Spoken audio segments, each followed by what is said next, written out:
যে তোমার ইবাদতের একমাত্র যোগ্য তিনি, যিনি তোমার রব। আর এটি বুঝাতে থেকেছেন এই পৃথিবী শেষ নয়, এটি অস্থায়ী, ক্ষণস্থায়ী। এই পৃথিবী ধ্বংস হয়ে যাবে, তোমাদের জন্য অপেক্ষা করছে পুনরুত্থান, চিরস্থায়ী পরকালীন জীবন। এই হলো ইসলাম এবং কোরআনের সারমর্ম। তো প্রথম সারমর্ম সেটি হচ্ছে ইলাহ তিনি, যিনি রব। ইবাদতের যোগ্য তিনি, যিনি রব হওয়ার ক্ষমতা রাখেন। যার মধ্যে রব হওয়ার ক্ষমতা নাই, সে ইলাহ হওয়ার যোগ্য নয়। তাকে ইবাদত করতে হবে, তাকে সিজদা দিতে হবে, তার কাছে কিছু চাইতে হবে, এই যোগ্যতা পাওয়ার, এই সম্মান পাওয়ার সে হক রাখে না, যে রব হওয়ার যোগ্যতা রাখে না। তাহলে রবকে, এটি আল্লাহ সুবহানাহু ওয়া তাআলা কোরআন মাজিদে বিভিন্ন আঙ্গিকে, বিভিন্ন অ্যাঙ্গেলে তুলে ধরতে থেকেছেন যে আমি রব, এই যে আমি এই পারি, এই কারণে আমার ইবাদত করতে হবে। আর তোমরা যত বাতিল ভ্রান্ত ইলাহের ইবাদত করো, তারা এগুলো পারে না। যেমন কয়েকটা উদাহরণ হিসেবে যদি তুলে ধরি, আল্লাহ সুবহানাহু ওয়া তাআলা বিভিন্ন জায়গায় বলবে, আসমান থেকে বৃষ্টি বর্ষণ করে কে, আসমান জমিন সৃষ্টি করেছে কে, পৃথিবীতে পাহাড় স্থাপন করেছে কে, পৃথিবীতে নদী নালা প্রবাহিত করেছে কে। তো এই যে নদী নালা প্রবাহিত করা, পাহাড় স্থাপন করা, বৃষ্টি বর্ষণ করা, আসমান জমিন সৃষ্টি করা, এগুলো রব হওয়ার আলামত, যোগ্যতা, যে এগুলো যে করতে পারে সে ইবাদতের যোগ্য। তো তোমরা বলো এগুলো কে করেছে? তোমরা যদি বলো এগুলো আল্লাহ করেছে, তাহলে ইবাদতের যোগ্য আমি। আর তোমাদের বাতিল ইলাহ যারা আছে তাদেরকে জিজ্ঞেস করো তারা এগুলো করতে পারে কিনা। এবং আল্লাহ সুবহানাহু ওয়া তাআলা প্রশ্ন করতে করতে, চ্যালেঞ্জ দিতে দিতে এত ছোট চ্যালেঞ্জও দিয়েছেন যে তোমরা আমাকে ছাড়া যত বাতিল ইলাহের ইবাদত করো তাদেরকে বলো একটা মশা বা একটা মাছি বা একটা পিঁপড়া সৃষ্টি করতে পারে কিনা। ওয়াহুম ইউখলাকুন, সৃষ্টি করা তো বহুদূরের কথা, ওরা নিজেরাই সৃষ্টি। সেটা ঈসা আলাইহিস সালাম হোক, সেটা ঈসা আলাইহিস সালামের মা মারিয়াম আলাইহিস সালাম হোক, সেটা শাহজালাল শাহপরান হোক, সেটা মা কালী মা দুর্গা হোক, সেটা পৃথিবীতে আর যত কিছুর মানুষ ইবাদত করছে, যেটিই হোক না কেন, তাদের কারো একটি মশা, একটি মাছি, একটি পিঁপড়া সৃষ্টি করার সমপরিমাণ যোগ্যতা নাই, বরং তারাই সৃষ্টিজীব। তাহলে যার সৃষ্টি করার যোগ্যতা নাই সে রব নয়, যে রব নয় সে ইবাদত পাওয়ার যোগ্য নয়। এই মেসেজে, এই সংবাদে, এই যুক্তিতে কোরআন পরিপূর্ণ হয়ে আছে। আল্লাহ সুবহানাহু ওয়া তাআলা কোরআন মাজিদের আরও বহু জায়গায় বলেছেন যে তোমরা আমাকে ব্যতীত আর যাদের ইবাদত করো তারা একটা খেজুরের বিচির উপরে যে পাতলা আবরণ আছে, এই পাতলা আবরণের সমপরিমাণ মালিক কিনা। যে পৃথিবীর আমি এতটুকুর মালিক যে একটা খেজুরের বিচির উপরের যে পাতলা আবরণ আছে সেটার মালিক। এমনকি আল্লাহ সুবহানাহু ওয়া তাআলা প্রশ্ন ছোট করতে করতে এত ছোট প্রশ্ন করেছেন যে ঠিক আছে, তারা যদি খেজুরের বিচির পাতলা আবরণের মালিকানা দাবি করতে না পারে, তাহলে তাদেরকে বলো যে তারা এটা বলুক যে তারা আসমান এবং জমিনের কোনো কিছুর মালিক নয়, এটা মানলাম, কিন্তু আসমান এবং জমিন সৃষ্টিতে আমাকে সহযোগিতা করেছে, আমার হেল্পার ছিল, এটা বলুক। আসমান এবং জমিনের চুল পরিমাণ, সরিষা সমপরিমাণের একচ্ছত্র মালিকানা তো দাবি করতে পারছে না, বাদ দিলাম। তাদেরকে বলতে বলো, অথবা তোমরা বলো যে আমরা যাদের ইবাদত করি তারা আসমান এবং জমিনের একটা সরিষা সমপরিমাণের মালিক নয়, কিন্তু আল্লাহকে হেল্প করেছিল আসমান জমিন সৃষ্টিতে, আল্লাহর সাথে শরিক ছিল আসমান জমিন এবং মানুষ সৃষ্টিতে। তো এই যে এইরকম যত যুক্তিতর্ক আল্লাহ সুবহানাহু ওয়া তাআলা কোরআন মাজিদে তুলে ধরেছেন, এগুলো সবগুলোর সারমর্ম কথা হচ্ছে সে ইলাহ হতে পারবে না যার রব হওয়ার যোগ্যতা নাই। কুল হুয়াল্লাহু আহাদ আল্লাহুস সামাদ লাম ইয়ালিদ ওয়া লাম ইউলাদ, যাকে কেউ জন্ম দেয়নি এবং তিনিও কাউকে জন্ম দেননি, এটা রবের চিহ্ন। তো এই ক্যাটাগরিতে তো সবাই বাদ পড়ে যাবে। আল হাইয়্যু আল কাইয়্যুম, চিরঞ্জীব, চিরস্থায়ী, মারা যায় না। কে আছে পৃথিবীতে যে মারা যায় না? সবই তো মরে গেছে। সেটা মারিয়াম আলাইহিস সালাতু ওয়াস সালাম হোক, আর মা কালী মা দুর্গা হোক, শাহজালাল শাহপরান হোক, সবাই তো মারা গেছে। তাহলে আল্লাহ সুবহানাহু ওয়া তাআলা রব হওয়ার যে ক্যাটাগরিগুলো দিয়েছেন, এই ক্যাটাগরিতে যে উত্তীর্ণ হতে পারবে না, সেই ইলাহ হওয়ার যোগ্যতা রাখে না।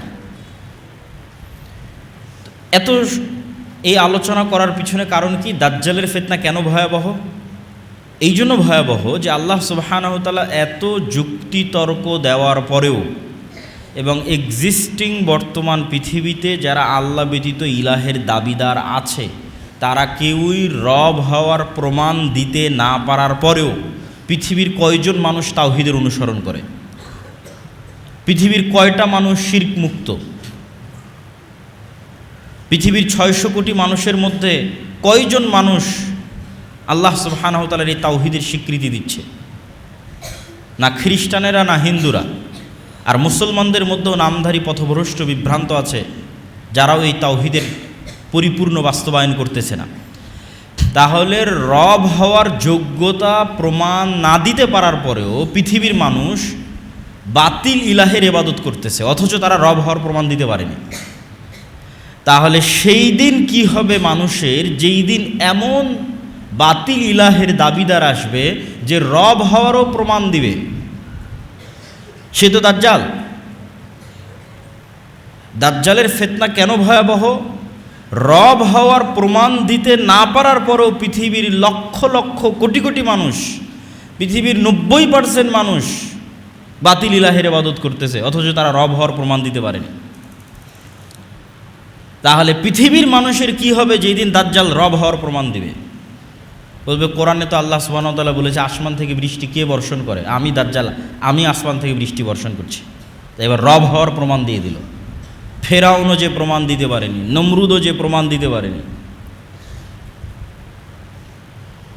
যে প্রমাণ যত বাতিল ইলাহের ইবাদত করা হচ্ছে কেউ দিতে পারেনি, সেই প্রমাণ তো দাজ্জাল দিয়ে দিবে, রব হওয়ার প্রমাণ দিবে।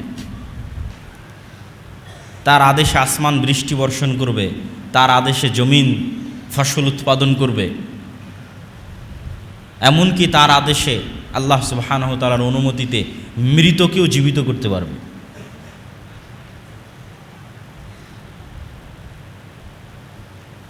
এই জন্য দাজ্জালের ফিতনা ভয়াবহ। তাহলে কোরআনের এত যুক্তি তর্কের পরেও দুনিয়াতে এক্সিস্টিং বাতিল ইলাহরা কেউ রবের প্রমাণ দিতে না পারার পরেও পৃথিবীর 90% মানুষ বাতিল ইলাহের ইবাদত করতেছে। তাহলে যেদিন দাজ্জাল এসে রব হওয়ার প্রমাণ দিবে সেদিন কয়জন মানুষ ঈমান ধরে রাখবে? এই জন্য এটা পৃথিবীর সবচেয়ে বড় ভয়াবহ ফিতনা। হ্যাঁ, এই ফিতনা থেকে বাঁচতে পারবে কারা? ওই যে দুইটা সারমর্ম বলেছি, ওই দুই সারমর্মের উপরই এই ফিতনা থেকে বাঁচা নির্ভর করে। একটা সারমর্ম বলেছি তাওহীদের বিশ্বাস যাদের মজবুত, আর 2 নম্বর পরকাল এবং পুনরুত্থানের উপর যাদের বিশ্বাস মজবুত। পরকাল এবং পুনরুত্থানের উপর বিশ্বাস মজবুত ছাড়া পৃথিবীর কোনো ফিতনা থেকে বাঁচা সম্ভব নয়। এই জন্য যখনই কোরআন এবং হাদিসে ইসলামের আকীদা এবং ঈমানের সারমর্ম করা হয়েছে তখন এই দুইটা বাক্যের উপর এসে শেষ হয়ে গেছে, মা ইউমিন বিল্লাহ ওয়াল ইয়াউমিল আখির। দুইটা বাক্য, যে আল্লাহর উপর ঈমান রাখে, পরকালের উপর ঈমান রাখে। এই দুইটা বাক্যের উপরই মানুষের ফিতনা থেকে মুক্তি নির্ভর করে। যার তাওহীদে বিশ্বাস মজবুত, যার পরকালে বিশ্বাস মজবুত। যদিও পরকাল অতি বাস্তব এবং পরকাল এত কঠিন নয়, পুনরুত্থান এত কঠিন নয় আমরা যত কঠিন মনে করি। আমি শুধু পুনরুত্থানের উপর একটা ছোট্ট কথা বলে বক্তব্য সামনের দিকে এগিয়ে যাব, যে পুনরুত্থান কেন সহজ। আমাদের সামনে এবং চারিদিকে যত গাছ আমরা দেখতে পাই, এই উদাহরণ আল্লাহই কোরআনে দিয়েছে, আমি জাস্ট সহজ ভাষায় বুঝাচ্ছি। যত গাছ আমরা দেখতে পাই, এই গাছ মানুষের চেয়ে জীবন্ত নয়। গাছ তো কথা বলতে পারে না, হ্যাঁ গাছের জীবন আছে, এক লেভেলের এক মাত্রার জীবন, কিন্তু মানুষের জীবন তো আরও ভার্সাটাইল, আরও ব্যাপক। মানুষ বেশি জীবন্ত গাছের তুলনায়। তো গাছের যে বীজ, গাছে ফল ধরার পর যে বীজ বা বিচি, এটা মৃত। খেজুরের বীজ মৃত, যে কোনো বীজ মৃত। তাহলে যেই জিনিসটা মানুষের মতো জীবন্ত নয়, তার থেকে যে মৃত জিনিসটা বের হচ্ছে, ওই মৃত জিনিসটাও যদি মাটিতে পুঁতে দেওয়া হয় এবং সেখানে বৃষ্টি বর্ষণ হয়, তাহলে ওই মৃত থেকে আবার গাছ বের হচ্ছে। তো মানুষের মতো জীবন্ত মানুষের মেরুদণ্ড যখন মাটিতে পুঁতা থাকবে, কোনটা বেশি আশ্চর্যের? বৃষ্টি হওয়ার পর মানুষের মেরুদণ্ড থেকে মানুষ মাটি থেকে বের হয়ে আসবে, এটা বেশি আশ্চর্যের? না গাছের বীজ দানা থেকে আবার আর একটা গাছ বের হচ্ছে, কোনটা বেশি আশ্চর্যের? আমার কাছে গাছের বীজ থেকে আবার আর একটা দানা বের হচ্ছে, এটা বেশি আশ্চর্যের। মানুষ তো অনেক জীবন্ত, গাছ তো এত জীবন্ত নয়। গাছের বীজ দিয়ে এত জীবন্ত নয়, মানুষ অনেক জীবন্ত। তাহলে মানুষের মেরুদণ্ড থেকে আবার মানুষ মাটি থেকে বের হয়ে আসবে, এটা কম আশ্চর্যের। এবং এটা আরও কেন কম আশ্চর্যের, মানুষ তার পুরো শরীরে যা কিছু গ্রহণ করে বেঁচে আছে তার প্রত্যেকটাই তাকে মাটি থেকে গ্রহণ করতে হয়। আমাদের শরীরের মধ্যে ম্যাগনেসিয়াম হোক, ক্যালসিয়াম হোক, ভিটামিন হোক, প্রোটিন হোক, ক্যালোরি হোক, যা দিয়ে আমাদের শরীরে কোষ তৈরি হচ্ছে প্রতিনিয়ত এবং আমরা জীবন্ত আছি, এই প্রত্যেকটা জিনিস আমাদেরকে মাটি থেকে নিতে হয়। যেমন আমরা কলা খাচ্ছি, এই কলাতে ম্যাগনেসিয়াম এবং ক্যালসিয়াম আমার শরীরের মধ্যে ঢুকতেছে, তো ওই কলা ম্যাগনেসিয়াম ক্যালসিয়াম কোথায় থেকে নিয়েছে? মাটি থেকে নিয়েছে।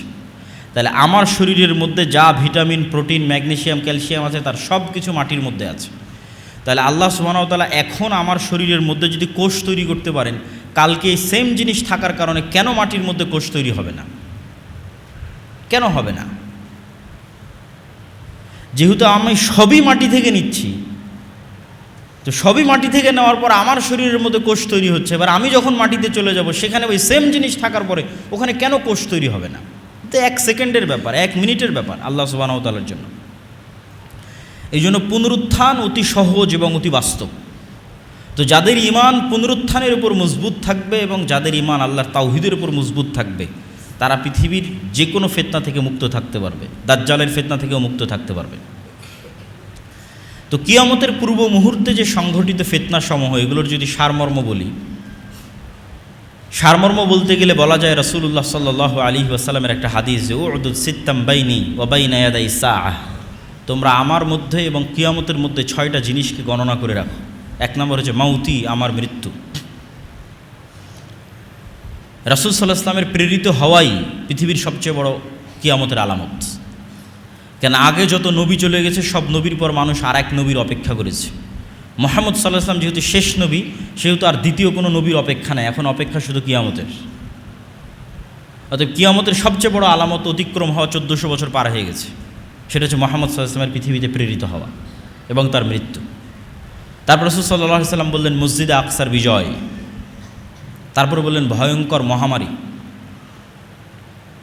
যে মহামারীতে পৃথিবীর মানুষ মৃত্যুবরণ করে প্রায় শেষ হয়ে যাওয়ার মতো হয়ে যাবে, নাই বরাবর হয়ে যাবে। তারপর রাসূল সাল্লাল্লাহু আলাইহি ওয়াসাল্লাম বললেন এমন ধন সম্পদের আধিক্য যে মানুষের কাছে 100 দিরহাম এবং 100 দিনার অনেক কম মনে হবে। তারপরে বললেন ফিতনাতুন, এমন এক ফিতনা যেই ফিতনা থেকে আরবের কোনো ঘর মুক্ত থাকবে না। লা ইয়াবকা মিনহু বাইতুম মিনাল আরব, আরবের কোনো ঘর এই ফিতনা থেকে মুক্ত থাকবে না। ফিতনা শব্দটি কোরআন এবং হাদিসে যখনই ব্যবহৃত হয়েছে, বেশিরভাগ ক্ষেত্রে মারামারি, গণ্ডগোল, কাটাকাটি, যুদ্ধ ইত্যাদির ক্ষেত্রে ব্যবহৃত হয়েছে। ফলত এটিই বেশি সঠিক অর্থ যে এমন ফিতনা মানে এমন ভয়ঙ্কর যুদ্ধ, যে যুদ্ধে আরবের প্রত্যেকটা ঘর অংশগ্রহণ করবে। তারপর রাসূল সাল্লাল্লাহু আলাইহি ওয়াসাল্লাম বলেন হুদনাতুন বাইনাকুম ওয়া বাইনার রোম, একটা চুক্তি হবে যে চুক্তি তোমাদের এবং রোমানদের মধ্যে হবে। রোমান কারা, এটা নিয়ে অনেক মতভেদ আছে। আজকের ইউরোপ রোমান না আজকের রাশিয়া রোমান না আজকের আমেরিকা রোমান, কিন্তু মতভেদ থাকলেও এতটুকু নিশ্চিত যে খ্রিস্টানদের সাথে মুসলমানদের একটা চুক্তি হবে। সেটা আমেরিকার খ্রিস্টান না ইউরোপের খ্রিস্টান না রাশিয়ার খ্রিস্টান, সেটা মতভেদ থাকতে পারে। যুগের পরিবর্তনে মানুষ এই হাদিসকে এক একভাবে বুঝতে পারে। আজ থেকে 500 বছর আগে একভাবে বুঝতো, যখন ক্রুসেডারদের সাথে যুদ্ধ হতো তখন একভাবে বুঝতো, তখন তো মনে করতো যে হাদিস বাস্তবায়ন হয়েই গেছে। আর এখন হয়তো আমরা আর একভাবে বুঝতেছি। তো খ্রিস্টানদের সাথে মুসলমানদের একটা চুক্তি হবে, তথা আরবের ভয়ঙ্কর গৃহযুদ্ধের ধারাবাহিকতায় খ্রিস্টানদের সাথে মুসলমানদের একটা চুক্তি হবে, যে এই চুক্তির ভিত্তিতে তারা তৃতীয় কোনো শক্তির বিরুদ্ধে যুদ্ধ করবে এবং সেই তৃতীয় শক্তির বিরুদ্ধে যুদ্ধে ওই তৃতীয় শক্তি পরাজিত হবে। সেই তৃতীয় শক্তি কারা তা কোরআন এবং হাদিসে উল্লেখ নাই। সেই তৃতীয় শক্তি ইহুদিরা, সেই তৃতীয় শক্তি হিন্দুরা, সেই তৃতীয় শক্তি চায়নার মতো যারা বুদ্ধিস্ট, তারা, আল্লাহু আলাম। তৃতীয় শক্তির বিরুদ্ধে বিজয়ী হওয়ার পর খ্রিস্টানদের একজন মানুষ ক্রুশকে উঁচিয়ে ধরে বলবে ক্রুশের বিজয় হোক। তখন আর এক মুসলিম উঠে সেটাকে ভেঙে দিবে অথবা ওই ব্যক্তিকে হত্যা করবে। তখন খ্রিস্টান এবং মুসলমানরা মুখোমুখি দাঁড়াবে, আর এটি পৃথিবীর ইতিহাসের সবচেয়ে বড় যুদ্ধ, তথা পৃথিবীর ইতিহাসের সবচেয়ে বড় যুদ্ধ হবে খ্রিস্টান আর মুসলমানদের মধ্যে, যেটার নাম মালহামা, যেটা বাইবেলে এবং অন্যান্য ধর্মগ্রন্থে আর্মাগেড্ডন নামে বলা হয়েছে। এবং পৃথিবীর সব ধর্মের মানুষ একজন মাসিহের অপেক্ষা করতেছে। মাসিহ মানে উদ্ধারকারী, বিপদ থেকে উদ্ধারকারী। মাসিহাদ দাজ্জালও বিপদ থেকে উদ্ধারকারী, ঈসা মাসিহও বিপদ থেকে উদ্ধারকারী। এবং দুইজনের নামেই মাসিহ লাগানো আছে, ঈসা মাসিহ এবং মাসিহাদ দাজ্জাল। কোরআন এবং হাদিসে এই দুইজনের নামে মাসিহ লাগানো আছে, বিপদ থেকে উদ্ধারকারী। একজন মিথ্যা বিপদ থেকে উদ্ধারকারী, আর একজন সত্য বিপদ থেকে উদ্ধারকারী। এই জন্য ইহুদি হোক, খ্রিস্টান হোক, মুসলমান হোক, সবাই কিয়ামতের পূর্ব মুহূর্তে একজন মাসিহের অপেক্ষায়। এবং এই মাসিহকে এবং এই মাসিহাদ দাজ্জালকে খ্রিস্টান এবং ইহুদি ধর্মে অ্যান্টি ক্রাইস্ট হিসেবে নামকরণ করা হয়েছে। তো পৃথিবীর ইতিহাসের সবচেয়ে ভয়াবহ যুদ্ধ হবে মুসলমান এবং খ্রিস্টানদের মধ্যে, যেখানে রাসূল সাল্লাল্লাহু আলাইহি ওয়াসাল্লামের হাদিস অনুযায়ী 9,60,000 তথা প্রায় 10 লক্ষের কাছাকাছি সেনাবাহিনী একত্রিত হবে খ্রিস্টানদের। আর মুসলমানদের পক্ষ থেকে সিরিয়া এবং মদিনার তৎকালীন বিশ্বের সবচেয়ে আল্লাহওয়ালা তাকওয়াবান পরহেজগার মানুষরা মদিনা থেকে বেরিয়ে আসবে। আর সিরিয়া এবং মদিনার মুজাহিদরা জোটবদ্ধ অবস্থায় খ্রিস্টানদের বিরুদ্ধে যুদ্ধে অবতীর্ণ হবে। রাসূল সাল্লাল্লাহু আলাইহি ওয়াসাল্লাম যে জায়গাগুলোর কথা বলেছেন এগুলো হচ্ছে বর্তমান সিরিয়া এবং তুরস্কের সীমান্তবর্তী অঞ্চল, আমাক এবং দাবেক। তুরস্ক এবং সিরিয়ার সীমান্তবর্তী অঞ্চলে এই যুদ্ধ হবে। এবং হাদিসের বিভিন্ন সূত্র অনুযায়ী এই যুদ্ধ 4 দিন চলবে। এবং এই যুদ্ধ এত ভয়াবহ হবে যে আকাশে যদি 1 মাস পাখি উড়ে তাহলে লাশের সারি শেষ করতে পারবে না, এবং কোথাও নিরাপদ জায়গা না পাওয়ায় উড়ন্ত অবস্থাতেই মরে পড়ে যাবে লাশের দুর্গন্ধের কারণে। এবং কোনো বংশে 100 জন মানুষ থাকলে 99 জন মারা যাবে, গনিমতের মালে কেউ সন্তুষ্ট হবে না, কেননা কেউ উত্তরসূরি নাই, উত্তরাধিকারী নাই। এগুলো হাদিসের বিভিন্ন রেওয়ায়েতে এসেছে। তো এই যুদ্ধে যখন মুসলমানেরা বিজয়ী হবে তখন পৃথিবীতে মুসলমানদের সামনে দাঁড়ানোর মতো আর কোনো শক্তি অবশিষ্ট থাকবে না, কেন খ্রিস্টানদের সর্বোচ্চ শক্তির বহিঃপ্রকাশ এই যুদ্ধে তারা করে ফেলেছে, 10 লক্ষ। ফলত মুসলমানদের সামনে দাঁড়াবে এরকম আর কোনো সেনাবাহিনী তখন পৃথিবীতে অস্তিত্বমান নাই। তো মুসলমানদের এই বিজয় অভিযান কিছু বর্ণনা অনুযায়ী তুরস্কের রাজধানী ইস্তাম্বুল, কিছু বর্ণনা অনুযায়ী ইতালির রাজধানী রোম পর্যন্ত পৌঁছে যাবে, ধারাবাহিক বিজয় অভিযান। এবং তার মধ্যে একটা শহর মুসলমানেরা বিজয় করবে অস্ত্র ছাড়াই, জানিবু মিনহাল বার ওয়া জানিবু মিনহাল বাহার, এমন এক শহর যার একদিকে সমুদ্র এবং একদিকে সমতল। ততদিন পর্যন্ত কিয়ামত হবে না, লা তাকুমুস সাআহ, ততদিন পর্যন্ত কিয়ামত হবে না যতদিন না বানু ইসহাকের 70,000 মানুষ এখানে যুদ্ধ না করেছে। বানু ইসহাক মানে বানু ইসরাইল। তাহলে এই হাদিস থেকে আর একটা সূক্ষ্ম জিনিস বোঝা যায় যে বানু ইসরাইলের অধিকাংশই অথবা আর কেউই ইহুদি নাই, বরং সবাই মুসলমান হয়ে গেছে। এবং আজকের যারা ইহুদি তারা জেনেটিক্যালি এটা প্রুফ করতে পারবে না যে তারা ইব্রাহিম আলাইহিসসালাতু ওয়াসসালামের সন্তান। কেন ইব্রাহিম আলাইহিসসালাতু ওয়াসসালাম সাদা চামড়ার নন, তথা ইউরোপ এবং আমেরিকার মানুষের গায়ের যে চামড়ার রং এটা ইব্রাহিম আলাইহিসসালাতু ওয়াসসালামের গায়ের চামড়ার রং নয়। ইব্রাহিম আলাইহিসসালাতু ওয়াসসালাম হচ্ছে নূহ আলাইহিসসালাতু ওয়াসসালামের ছেলে সামের বংশধর, আর সামের গায়ের চামড়ার রং হচ্ছে আরব বিশ্বের মানুষের গায়ের চামড়ার রং যেমন তেমন, মেটে সাদা, ধবধবে হলদেটে সাদা নয়। ধবধবে হলদেটে সাদা হচ্ছে ইউরোপ, শীতকালীন অঞ্চল, ইউরোপ, আমেরিকা, রাশিয়া, যারা নূহ আলাইহিসসালাতু ওয়াসসালামের সন্তান ইয়াফেসের বংশধর। তো যেহেতু ইব্রাহিম আলাইহিসসালাতু ওয়াসসালাম নূহ আলাইহিসসালাতু ওয়াসসালামের ছেলে সামের বংশধর, এই জন্য তার গায়ের রং বর্তমান আরব বিশ্বের মানুষের গায়ের রং যেমন তেমন। এই জন্য ঈসা আলাইহিসসালাতু ওয়াসসালামের গায়ের রং, মুহাম্মদ সাল্লাল্লাহু আলাইহি ওয়াসাল্লামের গায়ের রং সব কাছাকাছি একই। আর বর্তমান যারা নিজেদের ইহুদি দাবি করছে এবং ফিলিস্তিনে জোরপূর্বক জায়গা দখল করছে সব সাদা চামড়া। সুতরাং জেনেটিক্যালি এটা প্রুভ করা সম্ভব নয় যে তারা ইব্রাহিম আলাইহিস সালামের সন্তান। তাহলে ইসহাক আলাইহিসসালাতু ওয়াসসালামের বংশের 70,000 মানুষ মুসলমান অবস্থায় যুদ্ধ করবে এবং এমন এক শহর বিজয় করবে অস্ত্র ছাড়া। তো কিছু মুহাদ্দিস ব্যাখ্যা করেছেন এটা ইস্তাম্বুল এবং এই যুদ্ধের পরই বিজয় হবে, আর কেউ ব্যাখ্যা করেছেন এটা ইতালি। কেননা কিছু জয়ীফ হাদিসে বর্ণিত আছে যে রাসূল সাল্লাল্লাহু আলাইহি ওয়াসাল্লামকে জিজ্ঞেস করা হলো যে মুসলমানরা আগে ইতালির রাজধানী রোম বিজয় করবে না কুস্তুনতুনিয়া বিজয় করবে। রাসূল সাল্লাল্লাহু আলাইহি ওয়াসাল্লাম বললেন আগে কুস্তুনতুনিয়া বিজয় করবে, তারপরে রোম বিজয় করবে। তো ওখান থেকে অনেকেই ব্যাখ্যা নিয়েছেন যে এটি হচ্ছে ইতালির রাজধানী রোম। এবং যুক্তিতে কেন টিকবে, আসলে এত বিশাল যুদ্ধের পর পৃথিবীতে আর মুসলমানদের সামনে দাঁড়ানোর মতো কোনো অস্তিত্বশীল শক্তি নাই। এবং মুসলমানদের এই বিজয় অভিযানের কারণে ইহুদি এবং খ্রিস্টানরা বিপদগ্রস্ত থাকবে। কেন? মুসলমানরা সব বিজয় করে নিয়েছে, মসজিদ আকসা বিজয় করে ফেলেছে, ইউরোপ বিজয় করে ফেলেছে, ভারত বিজয় করে ফেলেছে। এগুলো অনেক হাদিস থেকে একত্রিত করে আমি বলতেছি, এগুলো প্রত্যেকটা কথার পিছনে বিভিন্ন হাদিস আছে। তো যেহেতু মুসলমানদের সামনে আর কোনো বাধাই নাই, সব বিজয় করে ফেলেছে, মসজিদ আকসা, ভারত, ইউরোপ সব বিজয় করেছে, তো ইহুদি খ্রিস্টানরা তো বিপদে। তো এই জন্য এবার তাদেরকে উদ্ধার করার জন্য, বিশেষ করে ইহুদিদেরকে উদ্ধার করার জন্য দাজ্জালের আগমন হবে। এবং দাজ্জাল মুসলমানদের এই ভয়াবহ বিজয় অভিযানকে থামানোর জন্য শয়তান অদৃশ্য থেকে আওয়াজ দিবে, দাজ্জাল তোমাদের বাড়ি ঘরে প্রবেশ করেছে।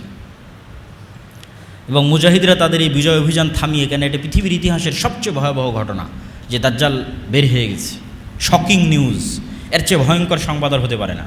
এই জন্য বিজয় অভিযান বাদ দিয়ে সব দামেশকে ফিরে আসবে খুঁজতে যে আসলে দাজ্জাল বের হয়েছে কিনা। কিন্তু ততদিনেও দাজ্জাল বের হয়নি। কিন্তু দামেশকে ফিরে আসতে আসতে অথবা ফিরে আসার পরপরই সত্যি সত্যি দাজ্জাল বের হয়ে যাবে। এবং দাজ্জাল বের হবে যেহেতু এক্সট্রা অর্ডিনারি, ভয়ঙ্কর, অমানবিক এবং অলৌকিক ক্ষমতা নিয়ে, যা মানুষের সাধ্যের মধ্যে নয়, এরকম ভয়াবহ অলৌকিক ক্ষমতা নিয়ে যেহেতু দাজ্জাল আসবে, সেহেতু নিমিষেই যেই মুমিন মুজাহিদরা বিশ্বের প্রায় সকল পরাশক্তিকে পরাজিত করে মুসলমানদের বিজয় নিশ্চিত করেছে, তারা নিমিষেই নিজেদের জন্য পৃথিবীকে সংকুচিত অবস্থায় পাবে। এবং দাজ্জালের ফিতনা মোকাবেলা করার মতো কোনো শক্তি সামর্থ্য তাদের কাছে থাকবে না। এক হাদিসে রাসূল সাল্লাল্লাহু আলাইহি ওয়াসাল্লাম বলছেন, শামের কিছু, ইরাক এবং শামের মধ্যবর্তী অঞ্চল দিয়ে দাজ্জাল যাবে। যাওয়ার সময় কোনো এক শহরে গিয়ে বলবে, তোমরা আমার উপর ঈমান আনয়ন করো। তো ওই শহরের মানুষ ঈমান আনয়ন করবে। তখন ধন সম্পদ মৌমাছির চাকের সাথে যেভাবে ছুটে, তাদের পিছনে সেভাবে ধন সম্পদ ছুটবে। আর শামের কোনো এক নগরীতে এসে বলবে, আমার উপর ঈমান আনয়ন করো, তারা ঈমান আনয়ন করবে না। তখন আসমান এবং জমিন, ফসল উৎপাদন, বৃষ্টি বর্ষণ এমনভাবে বন্ধ করে দিবে যে যেহেতু পরিপূর্ণরূপে বৃষ্টি এবং মাটি দুটোই পানি শূন্য হয়ে গেছে, ফলত এখানে আর ঘাসপালাও খাওয়ার সুযোগ নাই, ঘাস পাতা খাওয়ারও সুযোগ নাই। তখন একটাই সুযোগ, যেটা হাদিসেই বর্ণিত আছে, যে তাদের বাড়িতে রাখা বিভিন্ন কাঠের আসবাবপত্রকে চিবিয়ে চিবিয়ে সেখানকার মধ্যে থেকে রস বের করার চেষ্টা করবে। এত ভয়ঙ্কর দুর্ভিক্ষ দেখা দেবে। তাহলে দাজ্জাল আসার পরে মুমিন এবং মুজাহিদেরা বিপদে পড়ে গেল। তাহলে দাজ্জাল এসে কাদের উদ্ধার করলো? ইহুদি এবং খ্রিস্টানদের উদ্ধার করলো। এবার মুমিন এবং মুসলমান যারা আছে তাদেরকে বিপদ থেকে উদ্ধার করার জন্য ঈসা আলাইহিস সালাতু ওয়াস সালাম আসবে। দাজ্জালের 40 দিন অতিক্রম হওয়ার যখন শেষ হবে তখন, এবং ঈসা আলাইহিস সালাতু ওয়াস সালাম আল্লাহর পক্ষ থেকে আরও ব্যাপক অলৌকিক ক্ষমতার সাথে প্রেরিত হবেন, যার অলৌকিক ক্ষমতার বর্ণনা বিভিন্ন হাদিসে এসেছে যে তার নিঃশ্বাসে কাফের মারা যাবে, নিঃশ্বাস যত দূর যাবে কাফের মারা যাবে। দাজ্জালকে হত্যা করতে হবে না, ঈসা আলাইহিস সালামকে দেখলেই লবণের মতো, লবণ যেভাবে পানিতে পড়লে গলে যায় সেভাবে গলে যাবে, কিন্তু তারপরে ঈসা আলাইহিস সালাম তাকে হত্যা করবেন। তো ঈসা আলাইহিস সালাতু ওয়াস সালামের আগমন এবং দাজ্জালের পৃথিবীতে আগমন, এই দুইটাকে অনেক নাস্তিক, অনেক হাদিস অস্বীকারী বিভিন্ন যুক্তিতে অস্বীকার করতে চায়। তামিম আদ-দারির হাদিসে দাজ্জালের বিশাল দেহের কথা বলা আছে, দাজ্জালকে দ্বীপের মধ্যে দেখতে পাওয়ার কথা বলা আছে। তো এখন তো বিজ্ঞানের যুগ, সারা পৃথিবী মানুষের নিয়ন্ত্রণে, কোথায় দাজ্জাল? আর দাজ্জালের এত বিশাল দেহ কীভাবে হয়? আর কেমনি বা ঈসা আলাইহিস সালাম আসমান থেকে নেমে আসবে? তো এটা বিশ্বাস করা অত কঠিন কিছু নয় যদি মানুষের আগের অতীতের নলেজ থাকে। অতীতের নলেজ কি? আদম আলাইহিস সালামই তো নিজে স্বয়ং আসমান থেকে নেমে এসেছে, তাহলে আসমান থেকে নেমে আসা তো নতুন ঘটনা নয়, তো পুরাতন ঘটনা। মুহাম্মদ সাল্লাল্লাহু আলাইহি ওয়াসাল্লাম নিজে আসমান সফর করে এসেছে, তাহলে বিশ্বাস অনুযায়ী আসমানে যাওয়া এবং আসমান থেকে আসা পৃথিবীতে কোনো নতুন ঘটনা নয়, পুরাতন ঘটনা। যদি নতুন ঘটনা হতো তাহলে বিশ্বাস করতে কষ্ট হওয়া স্বাভাবিক, পুরাতন ঘটনা বিশ্বাস করতে কেন কষ্ট হবে? আদম আলাইহিস সালামকে নিজে যেখানে হাদিসে বলা হচ্ছে তিনি 60 হাত, প্রায় 30-35 মিটার, প্রায় 10 তলা বিল্ডিংয়ের সমান উঁচু। তো আদম আলাইহিস সালাম নিজেই যদি 10 তলা বিল্ডিংয়ের সমান উঁচু হয়, তাহলে তার কোনো সন্তান বৃহৎ দেহের হওয়া এটা তো অস্বাভাবিক কিছু নয়, অসম্ভব কিছু নয়, ইললজিক্যাল কিছু নয়, অবাস্তব কিছু নয়। তাহলে অতীত সম্পর্কে নলেজ থাকলে এই জিনিসগুলোর উপর প্রশ্ন উত্থাপন করা অযৌক্তিক। এবং দাজ্জালকে যখন হত্যা করা হবে তখন আল্লাহ সুবহানাহু ওয়া তাআলা ঈসা আলাইহিস সালামকে বলবে, যেই ফিতনা ওই মুমিন মুজাহিদরা অতিক্রম করতে পারেনি যারা বিশ্ব বিজয় করেছে, সেই ফিতনা বিজয় করলো ঈসা আলাইহিস সালাম। এবার ঈসা আলাইহিস সালামকে বলা হচ্ছে এবার এমন ফিতনা বের হবে যা তুমিও পারবা না, তারা হচ্ছে ইয়াজুজ এবং মাজুজ। তুমি এখন মুমিন মুজাহিদদের নিয়ে তুর পাহাড়ে আশ্রয় নাও, তোমার পক্ষে সম্ভব নয় ফিতনা মোকাবেলা করা। তো ইয়াজুজ মাজুজও আদমের সন্তান, দাজ্জালও আদমের সন্তান, ঈসা আলাইহিস সালাম আদমের সন্তান। দাজ্জালও কোনো দেশের নাম দাজ্জাল নয়, কোনো এআই চ্যাট জিপিটি কোনো টেকনোলজির নাম দাজ্জাল নয়। দাজ্জাল মানুষ, আদমের সন্তান, এবং ইয়াজুজ মাজুজও মানুষ, আদমের সন্তান। ইয়াজুজ মাজুজের সংখ্যাধিক্যের পরিমাণ বুঝতে হলে রাসূল সাল্লাল্লাহু আলাইহি ওয়াসাল্লামের একটা সহিহ হাদিস মাথায় রাখতে হবে। আল্লাহর নবী বললেন আদম সন্তানের প্রত্যেক 1000-এ 999 জন জাহান্নামী। তো সাহাবীরা দুশ্চিন্তায় পড়ে গেলেন যে 1000-এ যদি 999 জন জাহান্নামী হয় তাহলে তো আমরাও মানে আমাদের জান্নাতে যাওয়ার সম্ভাবনা কোথায়? তাহলে রিস্ক তো ভয়ঙ্কর, ভয়াবহ রিস্ক। 999, 1000-এ 999 জন, একজন মাত্র জান্নাতে। তো রাসূল সাল্লাল্লাহু আলাইহি ওয়াসাল্লাম বলেন দুশ্চিন্তার কিছু নয়, এই 999 জনের অধিকাংশই ইয়াজুজ মাজুজ। তাহলে 999 জনের কতজন ইয়াজুজ মাজুজ তা রাসূল সাল্লাল্লাহু আলাইহি ওয়াসাল্লাম বলেননি। যদি 900 জন ইয়াজুজ মাজুজ হয় 999-এর, তাহলেও আদম থেকে নিয়ে কিয়ামত পর্যন্ত যা মানুষ আসবে তার অন্তত 900 গুণ হতে হবে ইয়াজুজ মাজুজকে। এখনকার পৃথিবীর 600 কোটি মানুষের 900 গুণ এ কথা বলিনি। আদম থেকে নিয়ে কিয়ামত পর্যন্ত যা মানুষ তার অন্তত 900 গুণ না হলে কেমনে 1000-এ 999-এর 900টা ইয়াজুজ মাজুজ হবে জাহান্নামে? তাহলে ইয়াজুজ মাজুজের সংখ্যা কত? তাহলে এত বিশাল ইয়াজুজ মাজুজ কোথায় আছে আর দাজ্জাল কোথায় আছে? এই বিশ্বাস মজবুত করার জন্য কয়েকটা জিনিস মাথায় রাখতে হবে। এক, আল্লাহ সুবহানাহু ওয়া তাআলা মানুষকে অনেক সীমাবদ্ধ শক্তি দিয়ে সৃষ্টি করেছেন, এবং এটা আজকের বিজ্ঞানও স্বীকার করে। ডার্ক এনার্জি এবং ডার্ক ম্যাটার যে কেউ সার্চ দিলে দেখতে পাবে যে পৃথিবীর 2%ও মানুষ দেখতে পায় না, অনেক কম, 2 থেকে 5% মানুষ দেখতে পায়, বাকি 95%ই অদৃশ্য। আসমান এবং জমিনের মধ্যে যা কিছু আছে এটা বিজ্ঞান দাবি করতেছে। তো তারা নাম দিয়েছে ডার্ক ম্যাটার, ডার্ক এনার্জি। এবং বিজ্ঞান বলতেছে ডাইমেনশন, যে এক ডাইমেনশনের জিনিস আর এক ডাইমেনশনে থাকা জিনিসকে দেখতে পাবে না। এটা যদি আমরা আমাদের লাইফ দিয়ে বুঝতে চাই তাহলে একটা পিঁপড়া আমাকে কিভাবে দেখে আর আমি একটা পিঁপড়াকে কিভাবে দেখি, একটা কুকুর আমাকে কিভাবে দেখে আমি একটা কুকুরকে কিভাবে দেখি, তোমরা আমাকে এখন যেভাবে দেখতেছো, আপনারা আমাকে এখন যেভাবে দেখতেছেন, একটা কুকুর তো এভাবে দেখে না। সে এতগুলো রং, সবগুলো রং সে দেখতে পায় না, মাত্র 2টা রং দেখতে পায়। এবং সে চেহারা ফেসে মানুষকে চিনতে পারে না, গন্ধে চিনতে পারে। একটা সাপ আমাদেরকে কিভাবে দেখে আর আমরা একটা সাপকে কিভাবে দেখি, দেখার অ্যাঙ্গেল ভিন্ন। আমি একটা সাপকে পরিপূর্ণ দেখতে পাচ্ছি, একটা পিঁপড়াকে পরিপূর্ণ দেখতে পাচ্ছি, পিঁপড়া তো আমাকে আসলে পরিপূর্ণ এভাবে দেখতে পায় না। এবং একটা পাখিকে যদি মসজিদের মধ্যে ছেড়ে দেওয়া যায় সেই জানালা খুঁজে বের করতে পারবে না কোন দিক দিয়ে জানালা, আমরা দেখতে পাচ্ছি জানালা। তাহলে ওর দেখার দৃষ্টি সীমা একরকম, আমার দেখার দৃষ্টি আর এক রকম। ঠিক একই অবস্থা আমাদের চেয়ে আপার ডাইমেনশনে যে সমস্ত ফেরেশতা এবং জিনেরা আছে ওরা আমাদেরকে স্পষ্ট দেখতে পাচ্ছে। এই মসজিদে যেহেতু ফেরেশতা আছে কিন্তু আমরা দেখতে পাচ্ছি না। তো জিন এবং ফেরেশতাকে আল্লাহ সুবহানাহু ওয়া তাআলা যেভাবে অদৃশ্য রেখেছেন সেভাবে অদৃশ্য রাখতে পারেন, এটা যেমন যৌক্তিক। বর্তমান পৃথিবীর সবই যে মানুষ জেনে নিয়েছে এটাও ভুল কথা।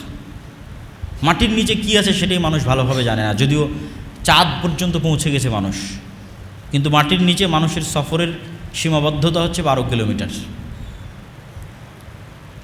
অথচ উপরে মানুষ অনেক দূর চলে গেছে। সমুদ্র এবং মাটির নিচে এই দুইটা সবচেয়ে রহস্যপূর্ণ, আকাশের চাইতেও বেশি রহস্যপূর্ণ। এবং তারপরেও আরেকটি বিষয় থাকে, সেটি হচ্ছে আল্লাহ সুবহানাহু ওয়া তাআলা বলেছেন তিনি তার আসমান সৃষ্টিতে যা সময় লেগেছে জমিন সৃষ্টিতে তাই সময় লেগেছে, এবং 7 আসমান এবং 7 জমিন সৃষ্টি করেছেন। তথা 7 আসমান যা বিশাল 7 জমিন তাই বিশাল। ওয়া ইয়াতানাজ্জালুল আমরু বাইনাহুন্না, আর আল্লাহর ওহী, আল্লাহর আদেশ 7টাতেই অবতীর্ণ হয়, 7 আসমান এবং 7 জমিনই অবতীর্ণ হয়। তো আল্লাহ সুবহানাহু ওয়া তাআলা অন্য জমিনেও রেখে থাকতে পারেন দাজ্জালকে, ইয়াজুজ মাজুজকে। এবং সূরা কাহফে যত ব্যতিক্রম ঘটনাগুলো আছে এই ব্যতিক্রম ঘটনাগুলো অনেক বেশি ব্যতিক্রম, যেগুলো কিয়ামতের পূর্ব মুহূর্তে সংঘটিত বিষয়ের প্রতি ঈমানকে মজবুত করতে সহযোগিতা করে। এবং দাজ্জালের ফিতনা থেকে বাঁচার ক্ষেত্রে মানুষের রাস্তা তৈরি করে দিতে পারে। সূরা কাহফে 4টা ঘটনা আছে, আসহাবে কাহফের ঘটনা। তা আসহাবে কাহফের ঘটনা থেকে শিক্ষা কি? মানুষ আসহাবে কাহফ ইমান বাঁচাতে যেমন পৃথিবী থেকে ডিসকানেক্ট হয়ে গেছে, মানুষ যদি ইমান ধরে রাখতে চায় দাজ্জালের সময় অথবা তার পূর্ববর্তী ভয়াবহ ফিতনার সময়, তাহলে ওইভাবে পৃথিবী থেকে ডিসকানেক্ট হয়ে যেতে হবে আসহাবে কাহফের মতো। আর পরকালের প্রতি ইমান লাগবে আসহাবে উখদুদের মতো, যারা জ্বলন্ত আগুনের মধ্যে ঢুকে গেছে। কেন? ওইটা তাদের কাছে জ্বলন্ত আগুন নয়, ওইটার মধ্যে তারা জান্নাত দেখতে পাচ্ছে, এটা তাদের ওসিলা জান্নাতে যাওয়ার। আপনার কাছে এটা আমি আগুনে পুড়ে মারা যাব, আর আরেকজনের কাছে আমি এইটাতে আগুনে ঢুকে জান্নাতে যাব। চিন্তার পার্থক্য। আপনার কাছে আরে এই ভয়াবহ আগুন, এই আগুনের মধ্যে ঢুকলে তো আমার অনেক কষ্ট, আর আরেকজন আর এই আগুনে ঢুকলে তো আমি জান্নাতে চলে যাব। তাহলে একজনের কাছে মৃত্যু জান্নাতে যাওয়ার ওসিলা, আর আরেকজনের কাছে মৃত্যু ভয়ের কারণ। এটাই তো বিশ্বাসের পার্থক্য।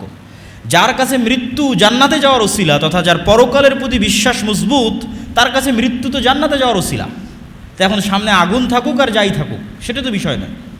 তাহলে পরকালের উপর ইমান যত মজবুত, ও আসহাবে উখদুদের মতো ব্যবহার করতে পারবে দাজ্জালের ফিতনার সময়। কেন? তার কাছে মৃত্যু জান্নাতে যাওয়ার ওসিলা। আর যার পরকালের উপর ইমান নাই, দুনিয়ায় যার কাছে সব কিছু, অবৈধ 1 টাকার প্রতিও যার লোভ আছে, অবৈধ 1 টাকার উপরও যার লোভ আছে, তার পক্ষে দাজ্জালের ফিতনা থেকে বেঁচে থাকা সম্ভব নয়। তো আসহাবে কাহফের ঘটনা আছে সূরা কাহফের মধ্যে। তারপরে ঘটনা আছে যুলকারনাইন, ইয়াজুজ মাজুজ। তো ইয়াজুজ মাজুজের ঘটনা তো অতীতে, তাহলে বিশ্বাস করতে কেন কষ্ট হবে? কোরআনে ইয়াজুজ মাজুজকে দেখানো হচ্ছে অতীত একটা ঘটনা হিসেবে, যে যুলকারনাইন সফর করলো, এক এরিয়ায় গেল যেখানে ইয়াজুজ মাজুজ, এবং তাদেরকে আবদ্ধ করে দিল। তাহলে ইয়াজুজ মাজুজের অস্তিত্ব অতীতেই দেখা যাচ্ছে, তো ভবিষ্যতে তো অস্তিত্ব আরও সহজ। অমিন কুল্লে হাদাবি ইয়াংসিলুন, প্রত্যেকটা উঁচু জায়গা থেকে তারা দলে দলে নেমে আসবে, আল্লাহ সুবহানাহু ওয়া তাআলা কোরআন মাজিদে বলেছেন। তারপরের আশ্চর্যের ঘটনা হচ্ছে মুসা আলাইহিস সালাতু ওয়াস সালাম এবং খিজির, এটাও সূরা কাহফের মধ্যে। যে আল্লাহ সুবহানাহু ওয়া তাআলা চাইলে বলতে পারতেন, মুসা উমুক শহরে উমুক গ্রামে আমার একজন বান্দা আছে যে তোমার চেয়ে জ্ঞানী। তা না বলে আল্লাহ বললেন, মাছ নাও, ভাজো, মৃত মাছ নিয়ে সমুদ্রের ধার দিয়ে হাঁটতে থাকো, যেখানে মাছ জীবিত হয়ে যাবে সেখানে পাবা। রহস্যপূর্ণ। এবং খিজির আলাইহিস সালাতু ওয়াস সালাম এমন সব ঘটনা ঘটালেন যেগুলো পৃথিবীর ফিজিক্স অনুযায়ী সম্ভব নয়। ভবিষ্যতে কোন বাচ্চা তার বাপ মাকে হত্যা করবে, সেই বাচ্চাকে তিনি অতীতে হত্যা করতেছেন। এ তো টাইম নিয়ে যত মানুষের, আধুনিক যুগে যত মানুষের বিভিন্ন গবেষণা এবং বিশ্লেষণ আছে, এবং টাইম ট্রাভেল, যে সময়ের মধ্যে সফর করা, ভবিষ্যৎ দেখে আসা, অতীতে সমাধান করা, এই ধরনের সব আশ্চর্য ঘটনা খিজির আলাইহিস সালাতু ওয়াস সালাম ঘটাচ্ছে। তো খিজির আলাইহিস সালাতু ওয়াস সালাম এই পৃথিবীরও হতে পারেন, অন্য পৃথিবীরও হতে পারেন। তিনি সালামকে চিনতে আশ্চর্য হচ্ছেন সালাম শুনে, যে জান্নাতের সালাম এখানে কিভাবে, কোন মুসা, দুনিয়ার যে নবী মুসা সেই নবী মুসা? হ্যাঁ। তো পুরো ঘটনার অ্যাঙ্গেলগুলো এবং প্রতিটা পয়েন্ট অনেক আশ্চর্যজনক, এবং শেষ পর্যন্ত বিদায়ও আশ্চর্যজনক। তো এই জন্য সূরা কাহফের প্রত্যেকটা ঘটনাই কিয়ামতের পূর্ব মুহূর্তের সাথে কোনো না কোনোভাবে কানেক্টেড আছে। আল্লাহ সুবহানাহু ওয়া তাআলা খিজিরকে যেভাবে অদৃশ্য রেখেছেন, অথবা অদৃশ্য রাখতে পেরেছিলেন যদি খিজির মারা গিয়ে থাকে, কেন কোরআন এবং হাদিসে কোনো উল্লেখ নেই যে খিজির মারা গেছেন কিনা, না জীবিত আছেন, আল্লাহু আ'লাম। তো সেভাবে আল্লাহ দাজ্জালকে অদৃশ্য রাখতে পারেন, সেভাবে আল্লাহ সুবহানাহু ওয়া তাআলা ইয়াজুজ মাজুজকে অদৃশ্য রাখতে পারেন। এই জন্য অনেক কিছুই শিক্ষা আছে সূরা কাহফের মধ্যে। আর সূরা কাহফের মধ্যে সবচেয়ে যেটা ব্যতিক্রম ঘটনা, 2 ভাই বাগানওয়ালা, ওমা আযুন্নু সাআহ, আমি মনে করি না যে কিয়ামত কায়েম হবে। এই জন্য বলেছি ইসলামের সারমর্ম তাওহীদ আর কিয়ামত। সে বিশ্বাস করে না যে কিয়ামত হবে, ওটাকেই আল্লাহ সুবহানাহু ওয়া তাআলা সূরা কাহফের মধ্যে শিরক হিসেবে উল্লেখ করছেন। যে এক ভাই বিশ্বাস করে না কিয়ামত হবে, তখন আরেকজন বলতেছে আমি আল্লাহর সাথে শরিক করা থেকে পরিত্রাণ চাই। তো যাক, সূরা কাহফের উপর আরেকদিন বিস্তারিত আলোচনা করা যাবে। আমরা বক্তব্যের সারমর্ম এবং সংক্ষিপ্ত অবস্থার মধ্যে চলে আসি। তো এই পুরো ঘটনা কিয়ামতের পূর্ব মুহূর্তে সংঘটিত ফিতনাগুলো থেকে আমাদের জন্য শিক্ষা কী? আমাদের জন্য 2টা শিক্ষা। এক, কবে হবে, কখন হবে, এইটার পিছনে পড়ে থাকা, এইটা কখনো কোরআন এবং হাদিসের দিক নির্দেশনা নয়। কেন দিক নির্দেশনা নয়? প্রত্যেক মানুষের মৃত্যুই তো তার কিয়ামত। তাহলে কখন ঈসা আলাইহিস সালাম আসবে, কখন দাজ্জাল আসবে, কখন ইমাম মাহদি আসবে, এটার আগেই তো আপনার কিয়ামত হয়ে যাচ্ছে, আপনার মৃত্যু। কিয়ামত মানে কি? আপনি পরকালকে দেখবেন। তো মৃত্যুর পরেই তো মানুষ পরকালকে দেখে ফেলে। মৃত্যুর মাধ্যমে সে বারজাকি জগতে জাহান্নামও দেখে ফেলে, জান্নাতও দেখে ফেলে, হয় পাখি হিসেবে জান্নাতে উড়ে, আর না হলে তার কবর বরাবর জাহান্নামের দরজা খুলে দেওয়া হয়তো, সব তো দেখেই নিল। ফেরেশতা জিজ্ঞাসাবাদ করে, তো পরকাল তোর দেখাই শেষ। তাহলে কিয়ামত ঘটা পর্যন্ত অপেক্ষা করতে হচ্ছে না তো, ঈসা আলাইহিস সালাম ইমাম মাহদি আসা পর্যন্ত অপেক্ষা করতে হচ্ছে না তো, আপনার মৃত্যুই তো আপনার কিয়ামত। এটা হলো 1 নম্বর পয়েন্ট। 2 নম্বর পয়েন্ট, ইমাম মাহদি আসলে, ঈসা আলাইহিস সালাম আসলে, দাজ্জাল আসলে নতুন কোরআন আসবে নাকি, নতুন নবী আসবে নাকি, নতুন হাদিস তৈরি হবে নাকি? না, নতুন কোরআনও আসবে না, নতুন হাদিসও হবে না। বরং এই পুরো ঘটনা থেকে আপনারা এটি দেখলেন যে ঈসা আলাইহিস সালাম আসার পূর্বেই, দাজ্জাল আসার পূর্বেই কোনো নবী ছাড়া এবং কোনো নতুন কোরআন ছাড়া এবং নতুন হাদিস ছাড়া আমার এবং আপনার মতো মুসলমানেরা বিশ্ব বিজয় করবে, 10 লক্ষ খ্রিস্টান বাহিনীকে পরাজিত করবে, মসজিদে আকসা বিজয় করবে, ভারত বিজয় করবে, ইতালি বিজয় করবে, কোনো নতুন নবী ছাড়া, নতুন কোরআন ছাড়া, আমার এবং আপনার মতো মুসলমানেরা। তাহলে যা ঘটার সেটা তো 1400 বছর আগেই ঘটে গেছে। মানে সবচেয়ে আসল ঘটনা তো 1400 বছর আগে ঘটেছে, সেটা হচ্ছে কোরআন এবং হাদিস। এবং ঈসা আলাইহিস সালামও এসে এই কোরআন এবং এই হাদিসের উপর আমল করবেন। তাহলে কাজের জিনিসটা আমার এবং আপনার কাছে আছে।